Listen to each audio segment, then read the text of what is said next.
తెలంగాణ కుంభమేళాగా ప్రసిద్ధిగాంచిన మేడారం సమ్మక్క సార్లమ్మ మహాజాతర ఫిబ్రవరి 21 నుంచి 24 వరకు 4 రోజుల పాటు అత్యంత వైభవంగా జరగనుంది. ఇప్పటికే లక్షలాది మంది భక్తులు అమ్మవార్లను దర్శించుకుంటున్నారు. జాతర సమయంలో 1.5 పైగా మొక్కులు చెల్లించేందుకు దేశం నలుమూలల గిరిజనులతో పాటు అన్ని వర్గాల ప్రజలు వచ్చే అవకాశమైతే ఉంది.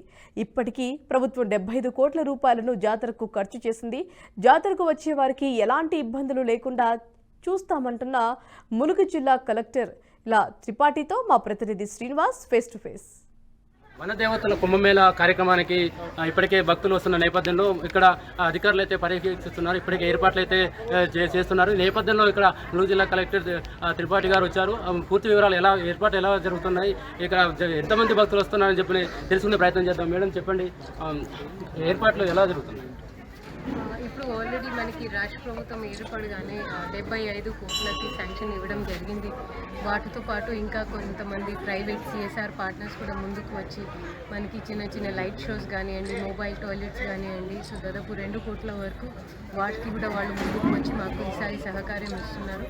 దాంతోపాటు ముఖ్యంగా మాకు ఏదైతే సివిల్ డిపార్ట్మెంట్స్ ఉన్నాయో దాంట్లో ముఖ్యంగా Panchayati Raj, roads and buildings, tribal welfare, engineering, ITDA, police వాళ్ళందరికీ కూడా ఈసారి ఒక బ్రీఫింగ్ లాగా ఇచ్చిన తర్వాత ఇప్పుడు ప్రతి ఏదైతే మనకి ముఖ్యంగా ఏరియాస్ ఉన్నాయో బస్ డిపో నుంచి ఊరాటం నుంచి స్టార్ట్ అయ్యి ఇక్కడ గద్దెలు వరకు వాటిని జోనర్స్ అండ్ పారిశుద్ధం పరంగా మైక్రో జోన్స్గా ఏర్పాటు చేయడం జరిగింది. ఇప్పటి వరకు మా అంచనా ప్రకారం మళ్ళీ సంక్రాంతి నుంచి ఇంకా భక్తులు వచ్చే అవకాశం ఉంది. వాటిని కూడా దృష్టిలో పెట్టుకొని మేము పారిశుద్ధం, ట్రాఫిక్ వాటి మీద కొన్ని టెంపరీ పార్కింగ్స్ కూడా ఏర్పాటు చేయాలి. ఎంతమంది భక్తులు వచ్చే అవకాశం ఉంది? ఎట్లా ఏర్పాట్లు ఏ విధంగా అంటే పార్కింగ్ విషయం కావచ్చు, వార్షికం కావచ్చు విషయంలో చెప్తున్నారు. ఇప్పటికే ఎటువంటి అధికారులకు ఎటువంటి సూచనలు ఇస్తున్నారు?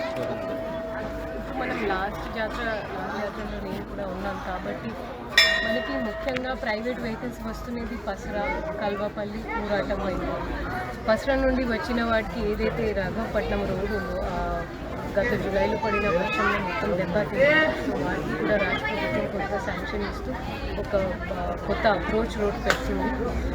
తర్వాత ఊరాటంలో మనం 2 పార్కింగ్స్ ఎప్పుడైనా మేడారం పూజారి సంఘాలు వాళ్ళ అభిప్రాయం తీసుకొని పోలీస్ ఒపీనియన్ తీసుకొని అక్కడ 2 పెద్ద పార్కింగ్స్ ఏర్పాటు చేస్తున్నాము. సో అదేవిధంగా ఈసారి ఫస్ట్ ఏదైతే ఫారెస్ట్ పార్కింగ్స్ ఉన్నాయో దాదాపు టోటల్ మాకు వచ్చేసి 33 పార్కింగ్స్లో 11 పార్కింగ్స్ ఫారెస్ట్ ఏరియాలో వస్తాయి, ఎక్కువగా నడవచ్చు కల్వపల్లి వైపు.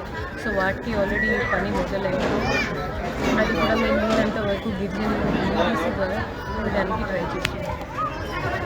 ఏదైనప్పటికీ ఇప్పటికే అన్ని ఏర్పాట్లు చేస్తాం. ఇప్పటికే రాష్ట్ర ప్రభుత్వం కూడా 75 కోట్ల రూపాయలు దీనికి కేటాయించారు. ఈ నేపథ్యంలో అన్ని కూడా గతంలో జరిగిన విధంగా కాకుండా ఇప్పుడు అన్ని కూడా పూర్తి పనులు చేపిస్తాం. ఇప్పుడు ఎటువంటి ఇబ్బందులు లేకుండా భక్తులకు ఎటువంటి అసౌకర్యం కలగకుండా అయితే ఏర్పాట్లు చేస్తామని చెప్తున్నారు త్రిపాఠి గారు. కెమెరామెన్ రవితో శ్రీనివాస్, NSTV, మేడారం.